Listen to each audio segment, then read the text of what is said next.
So, one of my favorite teachers in high school was Mr. Torrance. He believed that it was his civic duty to educate the next generation on being a good citizen. And something that he did with his students each year was he offered to watch the film Crash together. And if you don't know that film, Crash is a crime drama film that features a lot of racial and social tensions in Los Angeles. I personally think it's a very good movie, a lot of good food for thought. It's not like, oh my gosh, it's amazing, but it paints a picture of very real situations that can occur, especially based on fear and anxiety and worries that we have about people and judgment of people of color and whatnot. And so I think it was a great avenue for my teacher to talk about prejudice and discrimination. And so there's this one scene in particular that we were talking about that I remember. There is a hitchhiker, a young black man, and within the car, the situation escalates in which the driver feels threatened. And so he opens fire and ends up killing the hitchhiker. And the conversation around that scene was what happened? Like, how did it escalate to that point of fear and anxiety such that someone dies when he was not a threat? And I remember saying as a high school student that it was because he was dressed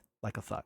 And I was quickly corrected by one of my classmates. He was just like, he was dressed normally, but I didn't believe him. I honestly believed that he dressed like a thug. I don't remember how much of the argument there was. We didn't like rewind the film to exactly check what he was wearing. I remember my teacher really just focusing on the concept of we have these implicit biases that we have learned just by association growing up.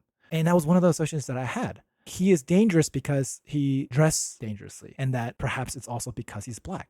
And this was actually my second time watching the film.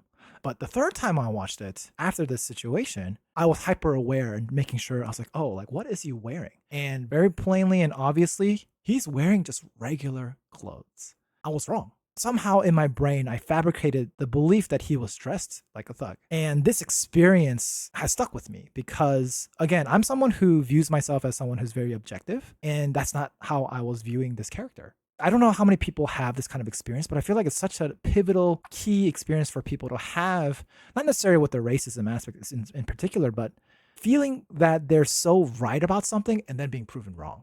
Because for me personally, it has allowed me to not hold so tightly to my own thoughts and beliefs and opinions. It has allowed me to let it go and be someone who's a lot more understanding, who's willing to listen and really be open to the idea that I could be wrong. I've been wrong before. And this is such an important skill in relationships where there's often high emotions and high feelings and fear, anxiety that often shows up. We believe our partner's doing this or doing that when that may not be true. Our brains can fabricate truth if we believe in it, and it can cause damage in our relationships, but it doesn't have to be that way.